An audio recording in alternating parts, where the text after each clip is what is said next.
Tina from InnerDelight, and I am delighted to be spending some time again with our beautiful Faye Hart, this time calling in from Florida. Welcome back, Faye. Thank you, Tina. It's so nice to be talking to you from Florida. It is so great to see you again, too. And, speaking with you and some of the things we were talking about before reminds me of a saying from Lao Tzu that every journey begins, no, every 1,000-mile journey begins with the first step. I'm paraphrasing, if that's correct. And knowing the power of going on a journey and actually physically taking those steps of going walking, I know you've had an experience of that going on a pilgrimage in Mexico, right? I did, yeah, and it's exactly a year. They'll be on the last day today walking. That's the ultimate day. A 9-day pilgrimage I took from San Miguel de Allende to the Virgin de San Juan de los Lagos, which is the second largest pilgrimage in Mexico. Guadalupe, the mother of Mexico, is the largest. But about 1 million people make this trek every year to honor the Virgin and give thanks. A miracle occurred there. You know how those things happen, and it was a young Indian girl was miraculously healed. The Virgin appeared to her, so they created this holy site. And when I went down, I had jumped on a Greyhound bus in November with a month's rent in the bank and just thought, I'm doing this. And so this was in January. It was almost like a compulsion to go on this journey. Now, I'm telling you, I was completely out of shape.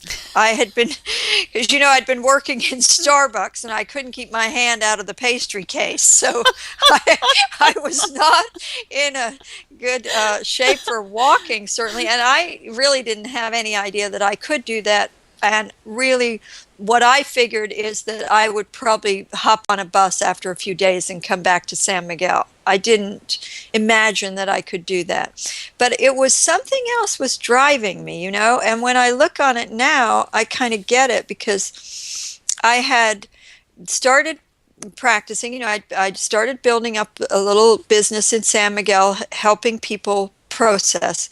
And mainly I was helping people with emotional processing, which I had become very good at. And really helping people to stop worrying and stop feeling fearful, to really find those emotions of sadness, anger, and fear and work through them. But what I wasn't really confident about was physical things. Like, could you process if someone came to me and they had a dis-ease or a physical ailment? I think there was still some self-doubt in there about that. And so this drive to go on this pilgrimage it was coming from somewhere else. Something was sort of just gently pushing me. And so what I started doing, and it was the first time in years I was really grateful for my Catholic upbringing, because I could merge in there, with the Mexican Catholics. I started going to the novenas in my local church in the evening to try to meet the ladies in my neighborhood to see if I could get them to let me walk with them or find out how I do it. I had no idea. I knew there was a contingent of Americans that went, but they go on the soft journey. They have like generators and sandwiches and everything, and people driving. I didn't want that. I wanted this Mexican experience. I wanted to really feel it. And they just go for 4 days, 3 days, the Americans. I mean, I'm not putting them down, because what they do, it's a beautiful thing. They raise money for CASA. They raise money to promote the end of domestic violence in Mexico. So it's a beautiful thing, but it wasn't what I wanted to do. And so I couldn't get anyone to go with me anyway. So I heard that they park trucks down at the end of my road, and for a small donation you can put your tent and whatnot on there, and they will drive it to the pilgrims encampment for you. So I thought, I'm just going to go, and I'm going to go by myself. And I walked down the hill, and the first truck I saw, and there are these great big old tarp covered, those really ancient looking trucks. You wouldn't even think is going to make it for this journey. But the guys, they were all gathered around this truck. So in my tiny bit of Spanish I had, I asked, could I put my camping gear and stuff on there. I scrounged around and found a little pup tent and a sleeping bag, and I took about 1 million rolls of toilet paper because I was very concerned about that end of things. But so anyway, they were kind of laughing at me, and they were going like, "You're going sola? You're going by yourself, like this crazy gringo. What's she doing?" sort of thing. And they said I had to be in the central square in the big church for 4 a.m. for the mass, where the priest will bless us all. And, we were just sort of drenched in holy water and sent on our way. And so I set off, really not knowing what I was doing. And I wrote down the license plate number of this truck because I was frightened I wouldn't find my tent or anything when I got there. Well, I felt, in a sense, they didn't particularly want me to be walking with them. I thought maybe it was kind of like the thing, how pirates don't like women on the ship. They say it brings bad luck, in folklore. Yeah. Oh, I So didn't know that's that why, one. yeah, that's why they have the figurehead. She's out there kind of leading them. But if physically have a woman on the ship was, the bad thing. So I'm thinking this old white woman walking with you is not a good omen for the journey, because they definitely were, they put me with the younger people and said, "Here, you can walk with them." Well, they were walking so fast I couldn't keep up with them, and also after that first day, what they did, we got up in the middle of the night and they walked rather adelante, they were like the scout party. I had teamed up. I mean, this is me being an old rock chick, right? I want the slow nuns chanting Ave Maria down the highways. But no, I put my tent on the truck of Antonio Carrillo, who is a ringmaster for this troupe of clowns. And I'm talking, these guys are tipping tequila in the bottles of Fresca when they're walking through the night. It was more grueling than being on tour with Motorhead, going with these guys on this sacred pilgrimage.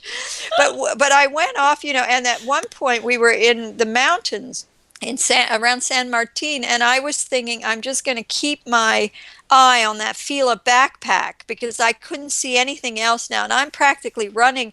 And then at one point I couldn't keep up, and I was in the middle of the countryside in Mexico in the middle of the night, and I heard this voice as clear as anything, but it wasn't a human voice. When you hear, it's whether it's the inner wisdom, whatever it is, the divine mother is what I felt was speaking to me. And I heard this voice say, "Tranquilo, mi hija.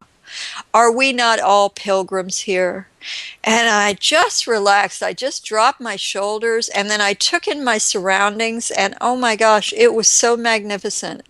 There was the half moon and these blanket of stars. It was just so beautiful. And I realized I didn't feel fearful. I mean, here I was in the middle of the night in mountains in the countryside in Mexico, all by myself, completely by myself. And I just started walking because there were like little clusters of people, and then it's sort of an ebb and flow. You're sort of walking with people for a while and they kind of move on. But I had the thought, why, this is the story of my life. I always end up alone. What's that about? I'm always like, I just, like I used to think when I was young, I don't fit in, I don't like people, I'm a hermit, all this weird stuff. But I said that, who does that? Who's like walking on a pilgrimage all by themselves? And the voice said, "A poet." And I thought, wow, that is part of my life. That is part of a need that I have, to be alone. And then suddenly in that aloneness, I felt this phenomenal connection that I was never alone, ever. And so that, with that kind of relaxing into this, the walk itself was grueling. I'm telling you, this wasn't anything I had imagined. We're going up mountains, through riverbeds, scrambling under, barbed wire fences with these characters I was with. They were like in it for the adventure as much as anything else. It was a family tradition. In fact, one of the brothers that I ended up walking with, it was his 50th year. He had first gone on the pilgrimage, a babe in arms. Oh, And they were celebrating 50 years he'd gone every year and walked this 9 days. wow. But what happened to me on it was that all the while I was working, my knees were in pain. You know, I had suffered with so-called bad knees since 1993. So much so that I was considering knee replacement operation because that's what the doctor said that's the only thing for it. Well, what happened is that I guide people. That's what I do when I help people process. I just keep gently moving them away from their mind and staying with the body and just keep looking and not judging it, just looking. Yeah. And I had the Divine Mother herself guiding me in this way, processing through my knees all the anger, and I believe that's what happens to us. Any emotional, mental conditions that we don't resolve, that we don't release, manifest physically. And that is what becomes disease in our bodies. And I had it in my knees. And I knew, because I read Louise Hay's You Can Heal Your Body. I was doing my affirmations, but I couldn't clear it, you see, because I hadn't understood this thing of not judging it, welcoming it. And that's what I did. And so much so that on the sixth day, I mean, I fell down this mountain. I fell down this riverbed, you know, and I was in such agony that I was just so cross inside because I had had it from the Divine Mother that I would not be harmed. That if I would go through this and I would allow this processing, that I would not be harmed. And I made a sacred vow. I said, okay, if I can walk and do this unharmed to San Juan, I vow to never be mean to my body again. I will never call it fat or, you know, put it down or wish it was different in any way. And when I went down this mountain, it was so painful. I was so cross because it hurt. I like scabbed up all my hand. I had like rocks in my hand, and I hadn't fallen like that since I was a kid, you know. And when you're a big grown up, you just don't bounce. You know, it was like bomb kind of down. And anyway, I got the guy I was walking with, whose name was Rafa, which was funny because I did not realize, I didn't think that was short for Raphael. And I'd been calling Raphael all through the journey. Walk with me, dude. You know, I need this healing. My knees are really in agony.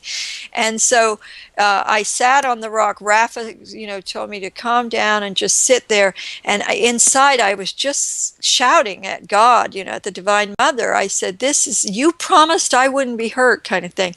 And the voice said, "We had to take you down, Faye, because the processing, it was too painful for you. It was taking too long. Scan your knees." And I was like, "I will not scan my knees." You know, I was like, really was so cross. But then when I calmed down, I did scan through my knees, and it was really felt like a miracle because there was just an openness, like a softness. And I came down that mountain then like this with blood dripping down. So it looked like stigmata. So all the Mexicans were like, "Yeah, she's one of us now." You know, I was just completely embraced and really invited into the tribe. I mean, if I ever thought I didn't belong to Earth, you know, to humanity, it all went away in that moment. And the upshot of it is now I have teenage knees. I can do everything that I could do when I was 18. I mean, it's just removed, you know. And with hindsight, what it was, I see that was, now I have the confidence that it's emotional, mental, or physical. It's all the same. And it gave me the confidence to work with people on that level. You know, that if you're willing to do the work, if you're willing to grapple with this incredible power that we have, which can be quite daunting, you can heal anything. And I'm absolutely convinced of it. So you know, this year, and also everything, many miracles happened throughout the year, little miracles, but I wanted the big one. I wanted money. I wanted, like, you know, that income. That was the thing that kept always being elusive. Well, the beautiful thing was that at when they were all setting off this year, because I was going on a kind of a different pilgrimage, coming to Florida for my mother's 80th birthday, and having a family reunion. But I was able to go to the family who had helped me and been kind to me on that journey, and give a sizable donation for the pilgrims to buy food and whatever they needed on their way.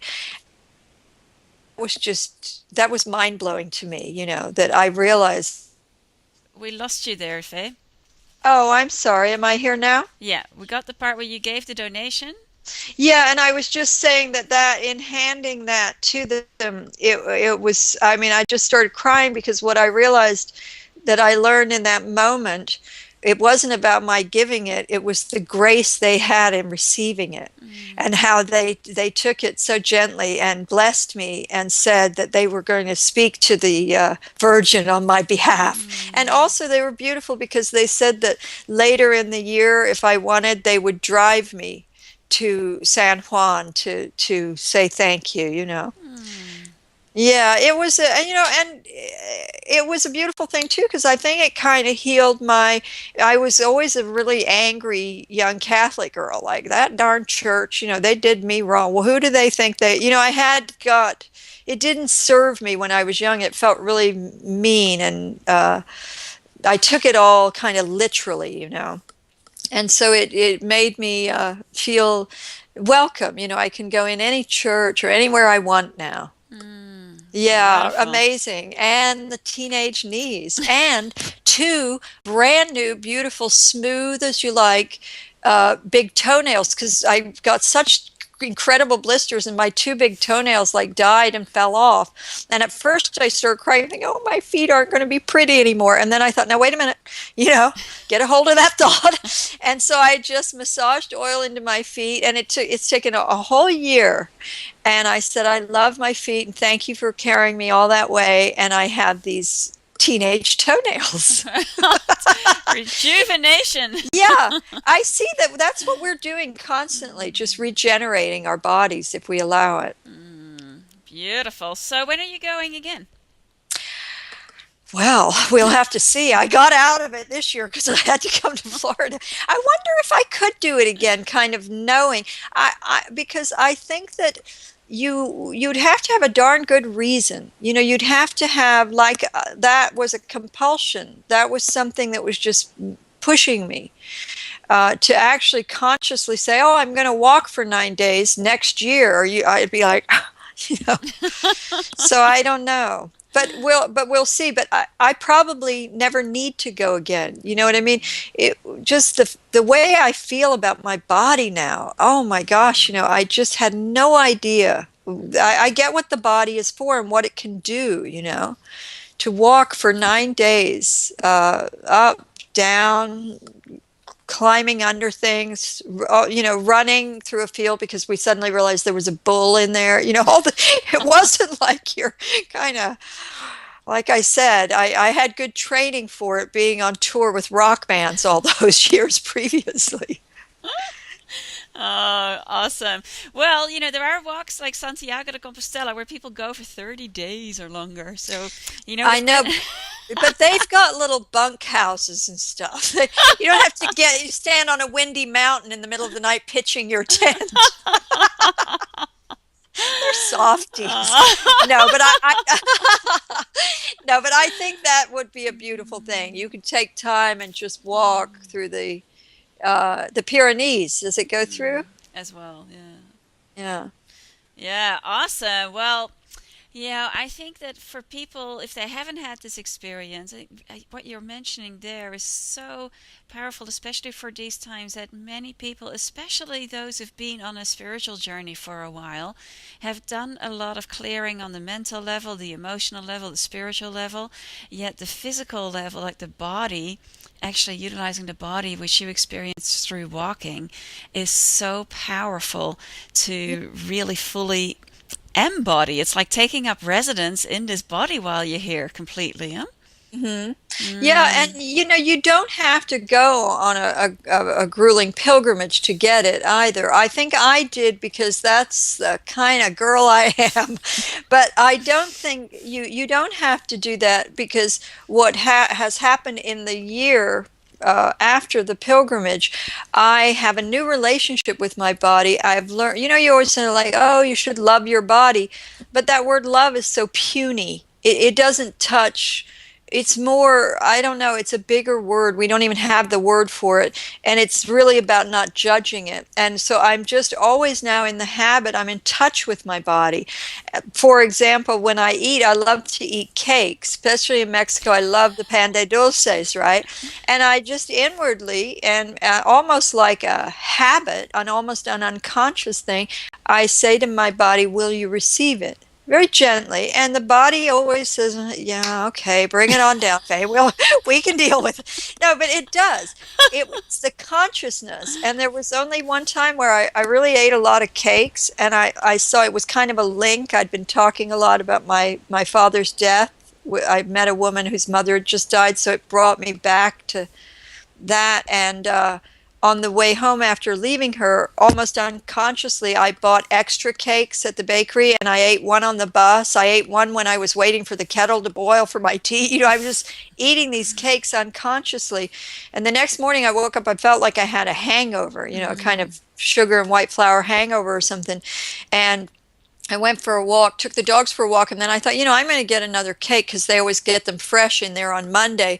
And then I thought, I'll just check in. I said, "Will you receive it?" And the body just went, "No." It was the first time my body ever said, "Absolutely not."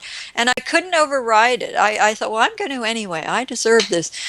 But I could not override it with my mind because my body had somehow emitted or resonated no. It was just, it would make me feel very uncomfortable to eat the cake then. And it was a beautiful thing because what I had never really been able to pinpoint before, and I saw it very clearly then, the link between emotional eating. That I had relived my father's death. It felt quite pleasant at the time being able to talk about it. But I obviously went back to that sad time, and the cakes became some sort of comfort. Mm. Whereas when you just eat a cake with your neighbor and have a cup of coffee and a chat, that's not a sad time. And it's a nice cake. I advocate cake eating. Walking and cake eating. All right.